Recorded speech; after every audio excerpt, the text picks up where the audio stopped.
Hey, everybody, welcome back to the Resilient Edge, where we explore the tools, mindsets, and stories that help us navigate challenge, pressure, and change. I'm your host, Dave Weiner. In each episode, we sit down with leaders, warriors, and change makers to talk about resilience in action and how we can all sharpen our edge in the face of adversity. I'm super excited today to welcome my good friend and colleague, Dr. Shauna Springer. Many of her simply know her as Doc Springer. And if you know, you know, which is important. She's written books. She's a podcast host. She's been running around the country talking about a lot of very important things. She serves veterans, first responders, their families. There's so much that I could say about Shauna, but I'm gonna probably leave it at that and welcome you to the show. Thank you, Shauna. Thank you. Hey, Dave, it's good to be here. That was actually one of the best intros I've had. All the whatever degree or whatever, it doesn't matter if the work isn't hitting the target, right? So hopefully we have a conversation that's well away from ivory tower stuff and really what matters and what's true for folks. Yeah, 100%. And we have had many, many conversations. Being a veteran and a first responder, we've certainly run in many, many of the same circles in terms of career and things like that. But you really have been one of those folks that has really been trusted by the first responder and veteran community. You affectionately carry the title Devil Doc. And again, if you know, you know. If you're in the Marine Corps, that has some special meaning, right? And I think that's important. That alone says a lot about credibility and the credibility that you brought to helping our first responders. And when we talk about resilience, and we've had a lot of conversation about that, you have 10 rules or 10 guidelines for, and I would really classify them more as rules, but from my perspective, working in law enforcement, that doesn't automatically mean you're going to experience PTSD, whether you're in the military, law enforcement, fire, EMS, dispatcher, across the board. I'll talk about the protective categories of things, Yeah. but it does mean we get exposed to mental warfare in a lot of different ways. Can you explain to everyone what that looks like and why it certainly shows up sometimes as either emotional numbing or moral injuries or the plethora of other things that we might experience? Yeah, thanks for that. So that is rule number one. So of this training that I just gave actually yesterday in Minnesota with a bunch of folks in law enforcement, it was 10 rules for growth through trauma. And rule number one, as we've talked about, is that if you serve in a public safety profession, you won't necessarily get post-traumatic stress disorder, but you will face mental warfare. And I think that's really important because, well, let me ping pong it back to you, Dave. So do you know what this concept of wizards is in the Marine Corps? Like why sometimes psychologists are called wizards? Having been just a simple Air Force guy, I don't know that. So I'd love to hear more about that. It is a term that's not complimentary in the Marine Corps, right? It hasn't, kind of reached into other branches that I'm aware of. But I know that you're also somebody that a lot of Marines know and trust. So just wondered if you had bumped into that term. So to define it, it is a person that has the power to disappear you from the Marine Corps. This is Got not it. a compliment, right? So someone like myself, if I was working with and hired by, employed by the Marine Corps, I would be viewed with a great deal of distrust. So all of my, years of training and learning about psychology and how to help people grow through trauma really wouldn't matter. I'd hit up against this wall of distrust around what are you going to use all that for? What effect can you have on me?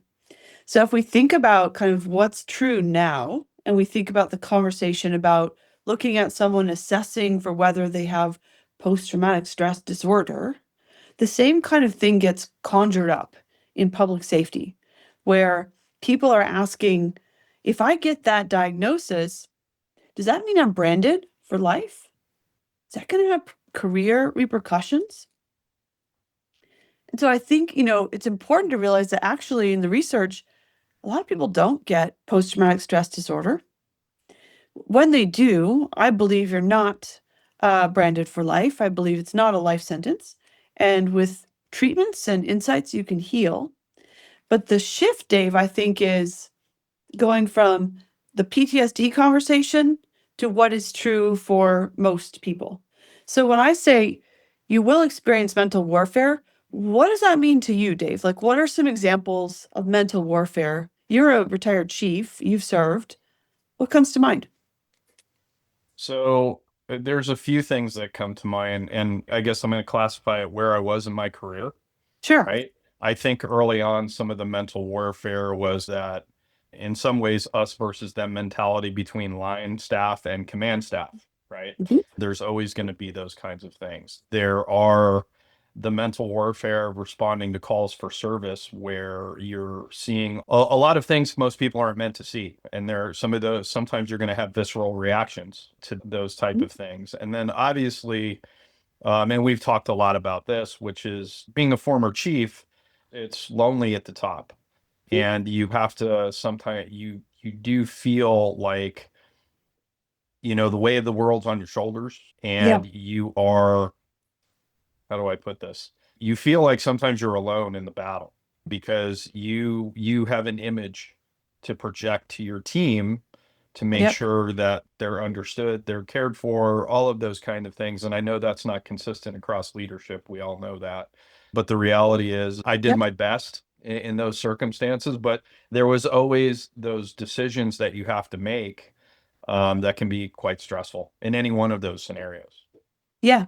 Were there times when, as a chief, you couldn't get the stuff you needed for your people? Oh, that happens frequently. And what's interesting too is, at least with my team, they kind of felt like I was able to deliver on a lot of things Yep. where on most cases I felt like I wasn't doing enough Uh, in terms of okay. trying to bring things. They sometimes would bring me accolades, which was always appreciated. However, I always felt like I was falling short in Yeah. a lot of ways. So I kind of go back and forth there. Absolutely. So for the good chiefs like yourself, you're trying to do the best you can for your people. And even in the face of objective evidence that your people feel supported, you're delivering for them. There were those times when the weight of the world was on your shoulders. You felt alone and you struggled with this thought, am I doing enough for them? And always kind of feeling like, am I falling short of where I could be?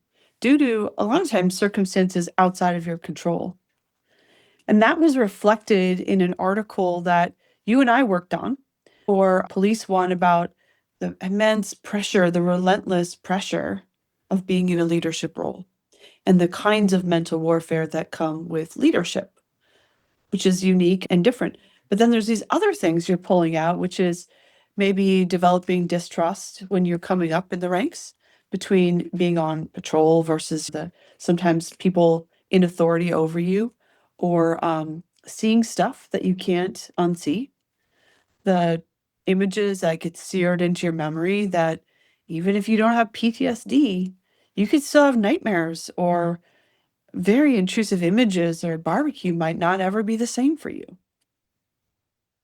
Agreed. And I think I would add one more aspect of mental warfare, which I think is incredibly important that gets talked about, but I don't think often enough, is the mental warfare you play between your professional life and your personal life, going home to your Yep. family and having to navigate, why are you so quiet? Why are you drinking so much? Mhm. Why all of Mhm. those kinds of things. And I think that's a really important distinction because you don't want to share, at least from my perspective, I wouldn't want to share the things that I saw at work that were absolutely terrible Mhm. because in essence, I'm trying to protect my family from knowing about those things or understanding those things. And I think we inadvertently put up these walls Mhm. that prevent our loved ones from really understanding because sometimes we don't understand ourselves enough to articulate it in a way that is going to be accepted. That's a really important one. So you make sacrifices and there's extra levels of challenge. I think for public safety, let's compare maybe with people who deploy. For example, you're kind of a member of both communities as someone who served in the military and the Air Force, and then became somebody who worked until you became a chief in public safety. It's different flipping between two worlds on a daily basis with different rules. It's emotional whiplash, is how I talk about it, going from seeing those things that we're talking about that maybe stain your memory and you can't unsee, and then going home and being expected to be a loving husband, partner, parent, son, whatever it is, which is different than if you're deployed for 9 months, 12 months. Can you speak to the difference? And you probably experienced some of each. Well, when I was in the military and I was deployed, I was not married. I Mm. wasn't really in a relationship. So I think at that time, you're still separated from your family. And even if you're on a temporary duty assignment deployed, I think the stressors are different. And because I'm an old dude, I was deployed in the early 90s, or in the mid 90s. So things were very different back then than they are today. Technology has made leaps and bounds. I think that's made it a lot easier for people to connect. However, I also think that technology has a downside when you have the ability to access it.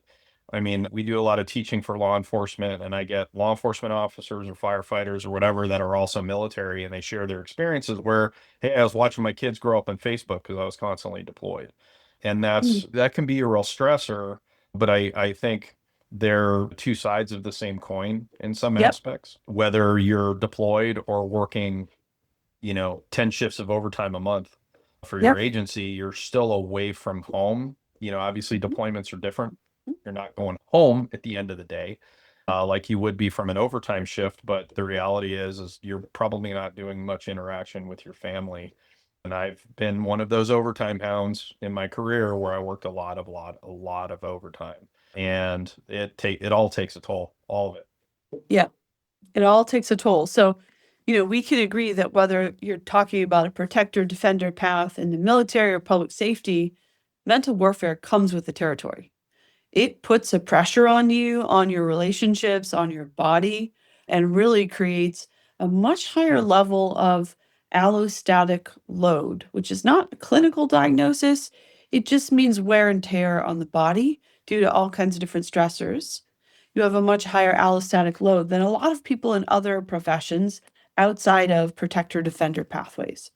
So I would love us to make the shift that we're not looking for that needle in a haystack, that one person who's affected by whatever it is, whatever form of mental warfare.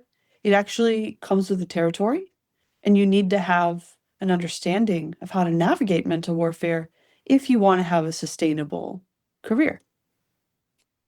Yeah, absolutely. So as we go down this path of mental warfare, we've talked about some instances. There are other instances where it shows up, like emotional numbness, moral injury, things like that. So how, as a professional, what do you recommend to make people more resilient to that? And I'll say this too, which is I frequently said that it's not about what happens to you out there, it's what you do about it, I think Yeah. is important. So from your perspective, what are some things that can help somebody become more resilient or navigate those situations more effectively? Yeah. For today, let's zoom in on the highest stakes issue that's very common across protectors and defenders, which is to have dark and self destructive thoughts.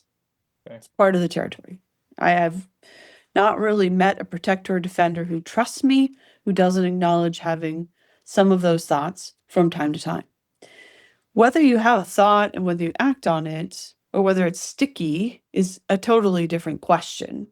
But having a thought that's intrusive and that pops up is very, very common among protectors and defenders. Unfortunately, all of our suicide prevention strategies, and you see this particularly through the month of September. We're taping this episode here right at the end of September, 1st of October.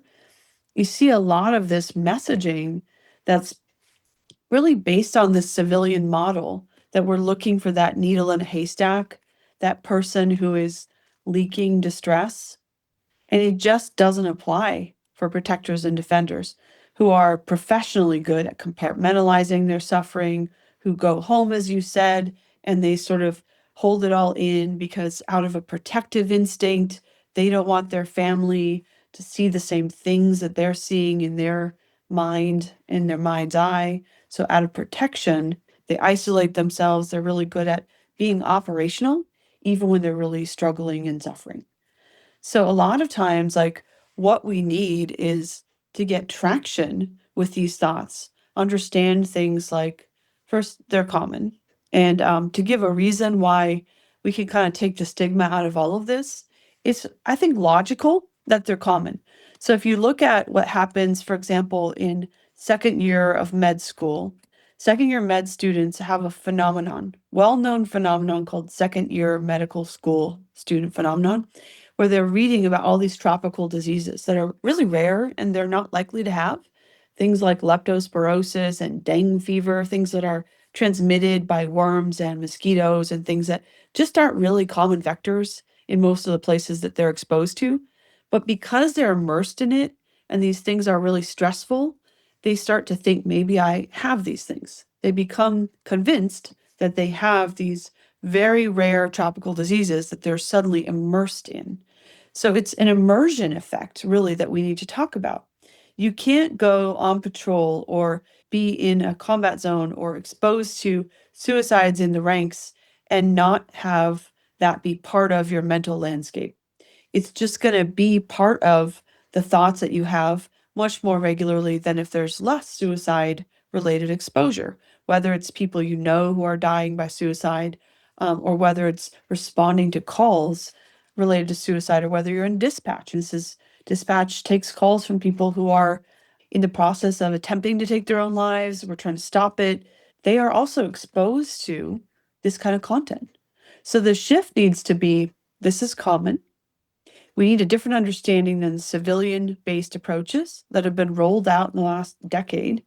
We need to understand how mental warfare takes shape, how it gains momentum, how it progresses, and talk about it using a whole different concept than the clinical concept that kind of looks at who is suicidal and who is not, divides people into these two big categories versus saying, no, it's going to be like a common thing for everybody. We need everybody to really understand this, but from a warrior informed perspective.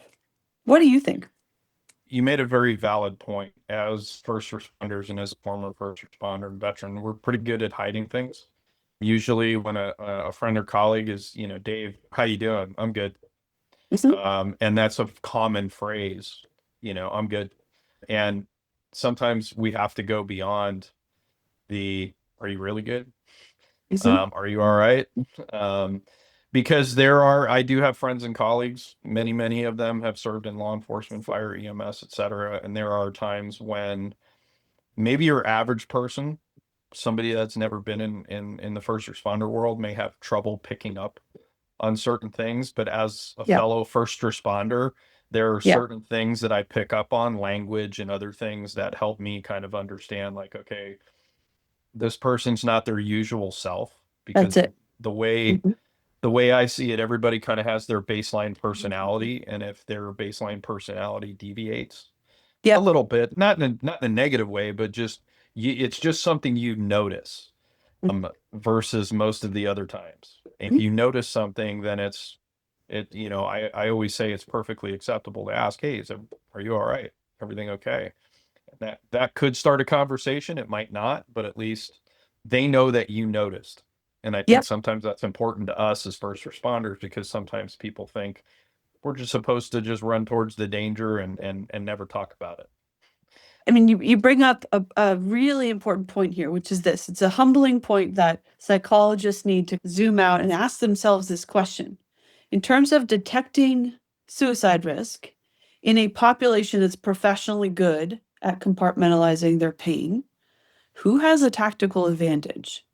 A psychologist who sees them once a week, or their peers that are good at reading body language because they've been trained in that too, and they can detect change from baseline.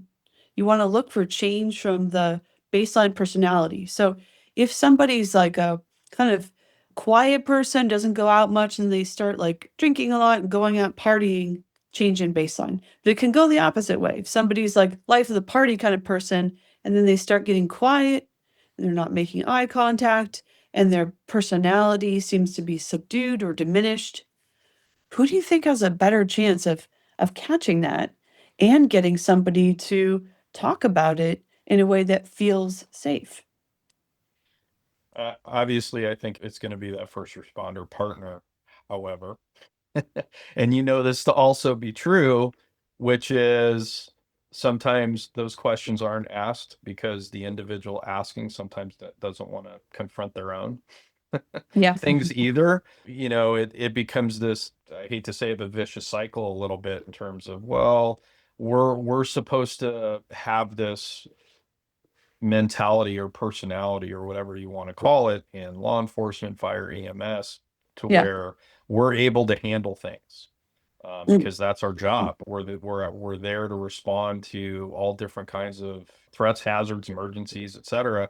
And we're supposed to be able to handle them with style, grace, and efficiency.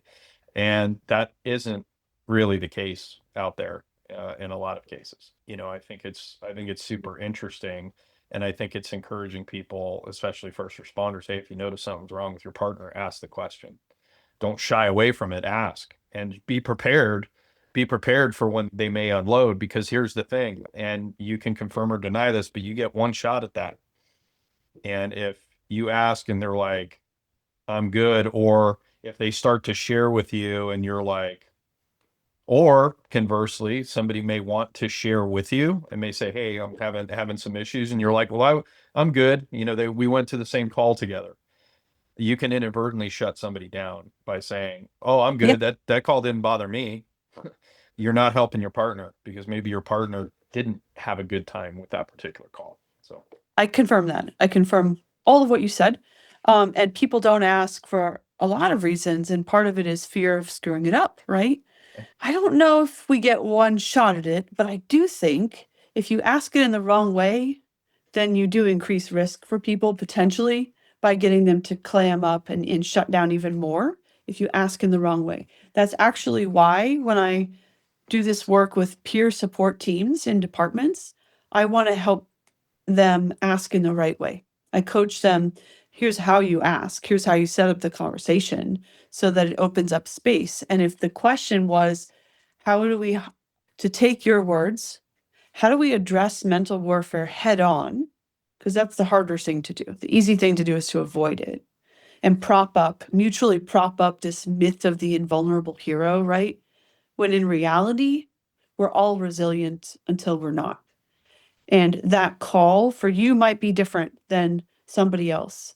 It hits us differently depending on our whole life history and history of trauma. So you could go to the same call and have a totally different impact than your partner. So, how do we handle mental warfare with style, grace, and efficiency? Addressing it head on instead of avoiding it in the right way. And that's a lot of where my work is kind of evolving in the backup and clinical advising and consultation I do for peer support teams.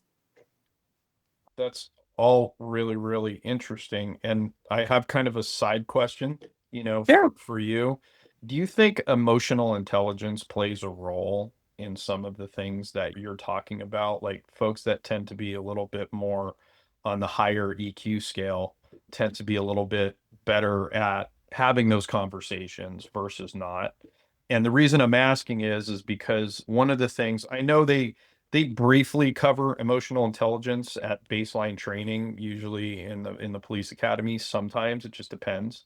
But I think there needs to be a little bit more a robust effort to talk about emotional intelligence. Yeah. What are your thoughts there? I mean, those are just my personal thoughts. I think there needs to be more of it, but I'd love to hear your perspective. I mean, definitely, right? Emotional intelligence, if you think about it, includes the capacity to see behind the first story people tell you. If there's a story behind that story, or somebody's like really not with you, or they're giving you the I'm good when they're maybe not so good and their body language is incongruent with what they're saying, that would all be part of emotional intelligence. So it does give some people an advantage. But this kind of stuff can be trained. And I think even people, unfamiliar with EQ and emotional intelligence can be trained to set up the conversation in the right way, which is not the way that's trained with typical suicide prevention approaches for the last decade plus. The typical approach right now is look for these warning signs that people are supposed to be leaking, which first responders usually don't. they're very good at concealing all of that stuff. And then if you sense something might be a problem, then ask the question directly, is what they would say is, are you thinking about hurting or killing yourself? But that's the wrong approach with first responders in many cases, because it trips the wire of rank or status in the relationship. So if you're asking this question in the context of, I'm here and you're here and I'm seeing that you're not doing so well, and you say, are you thinking about hurting or killing yourself? This person is likely to be driven further into isolation by saying, no, I'm good, versus setting up the conversation in a totally different way, where you actually approach mental warfare head on, talk about some of the things that you've struggled with your own mental warfare, what specifically you're noticing, knowing how to look at body language and congruency, how to ask the question in a different way that dissolves the shame people otherwise feel when they're asked that question. You're going to probably get a different answer. And that's kind of where having not just a training, but consistent connection with somebody that gets it, who can kind of work with you to help you through that, help you get that person whatever supports they need. It might just be more peer support, it might be clinical support, and being a bridge to that through a trusted process then becomes really important for helping save people from, a negative path. So what you're suggesting for first responders is not what we would call the typical approach for suicide prevention in terms of asking directly. It's going to be more of having a conversation around mental warfare, and some of the challenges that they're having. Is that what you're suggesting? Yeah, another way to put that is, under what conditions are people likely to talk about their private mental anguish that could be associated with professional repercussions, right? Those things that could have an impact on their career. Under what conditions are they willing to talk about those? If they trust the person they're talking to, if they can share those things without loss of feeling respected or part of the circle, if they're not afraid of career repercussions, and if they're convinced that there's help available and it's not just a bridge to nowhere to open up, but there's actually a pathway to getting the right kind of treatment and insights to get them through this, and it's not just the start of being branded for life, then they'll open up. And that happens when they've seen other people go through treatment and when they see this kind of process modeled where, yeah, you can get support and treatment. And if you have these dark and destructive thoughts, or you're struggling with alcohol, whatever it is, affairs, whatever it is, there are things that we can do to get you back on the path that makes you feel proud of yourself. That's great and very valuable information, because, as you know, you've helped me out with colleagues that have been struggling when I get somebody reaching out to me, which I look at as a benefit, very much so, in terms of if somebody's reaching out asking, that's the best scenario. And a lot of times you hit the key word, which is trust. Yeah. And trust is a huge commodity in public safety, in the military and veteran community. Trust is above all. When I have had people reach out to me and say, hey, I've been struggling, have a lot of problems. I think I need to see or talk to somebody professionally. But the first words typically out of their mouth are, I want somebody who's culturally competent. Yeah. And I think that sometimes goes even above clinical ability, in a lot of ways, because I think our first responders and veterans have unique experiences, and they want Yeah. the person that they're going to share those things with to have that competency. Do you feel that is the same thing in your eyes? Yeah, it very much is. It comes back to trust. I think when you can open up a conversation with somebody because they trust you, it's so important to have connection to a trusted doc that gets it. Doesn't always have to be me, and there's lots of other people, even in Los Angeles area.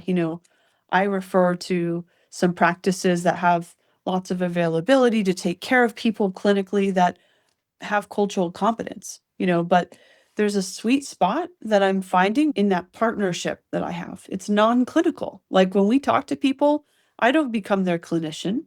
I just become the person that talks to them about what's going on, gets them some traction, gives them some insight, gives them a directional bearing so that they can feel like there's a meaningful way to move towards healing and they have clarity on that. And so it's the trust that you and I share, Dave, that we're actually actively using to help other people. And that's how I partner with peer support teams, is just by being that backup and that resource and that bridge to care that you have bridged into from the trust you earn with them to me. And then I can kind of do my piece. So I really see it as a partnership. And it's been really interesting to see just how effective this kind of non-clinical partnership can be to kind of help people come in and feel safe in addressing things, addressing mental warfare head on, all kinds of mental warfare. I love it.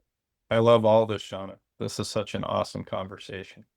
And, which kind of dovetails into one of the projects that you're working on, which is Thin Line Advisory, which is really about that non-clinical kind of support for organizations. Do you want to share a little bit about Thin Line Advisory? Because I think people would be interested in hearing about that.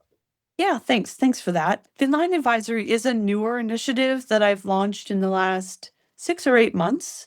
And it's basically, I've expanded to include a few other people on my team who are all on my website, thinlineadvisory.com. But what we're doing is not clinical support.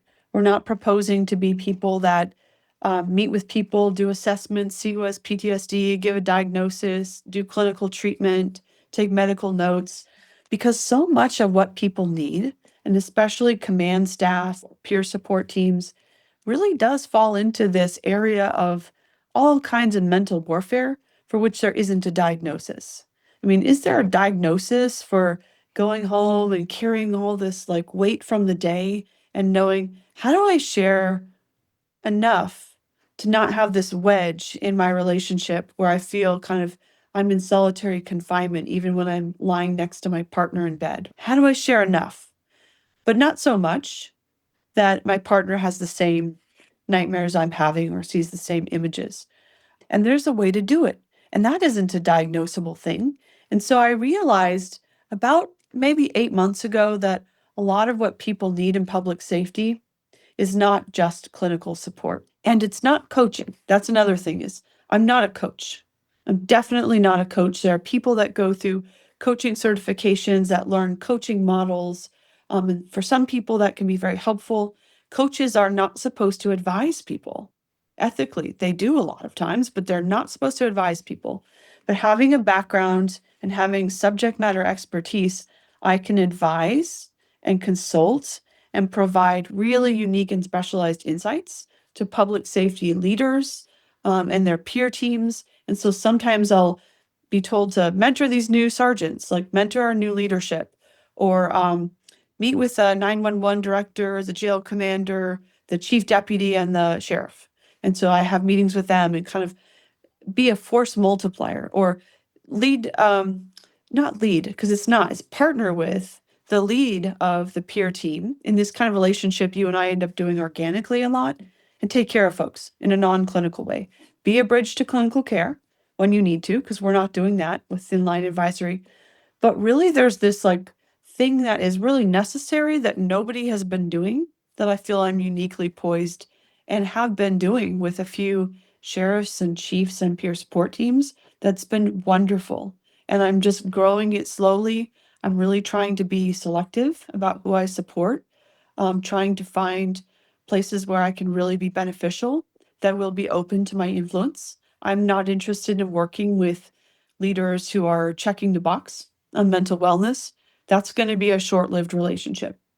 But if that leader comes and says, I want some advising, consultation, I want to really build something, be a good chief that takes care of my people, there's a lot that my team and I can do in those situations.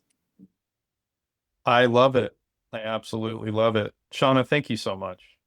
This has Thanks been for an having me amazing on. conversation, and I know you're super busy with all the traveling and all the speaking engagements and everything, but we're certainly grateful that you were able to stop by today and have a wonderful chat with us. Where can people find you? Well, first, thank you for having me on, Dave. There's a mutual respect here between us that I want to acknowledge in return. You're part of my tribe. You have been a good and trusted friend of mine for many years, and I really appreciate your partnership and all the work you're doing at Secure Measures. It's innovative. I think we're at the beginning of something exciting. I could see Secure Measures and Thin Line Advisory teaming up to do some training, and I hope that comes to fruition. For folks that want to learn more about Thin Line Advisory, probably the best thing is my website, which is just thinlineadvisory.com. You can look at use cases, some of the trainings that I can do, and just other ways that we could maybe team up and partner, and then learn about the awesome team, that I have internal to Thin Line, and also some of the stuff I'll be doing with Dave and Secure Measures as we partner up and try to have positive impact together in a number of ways. Excellent. Well, again, Shauna, thank you so much for being here today. Really appreciate your time. Everyone, that concludes this episode of The Resilient Edge. We will see you next time. Thank you for tuning in.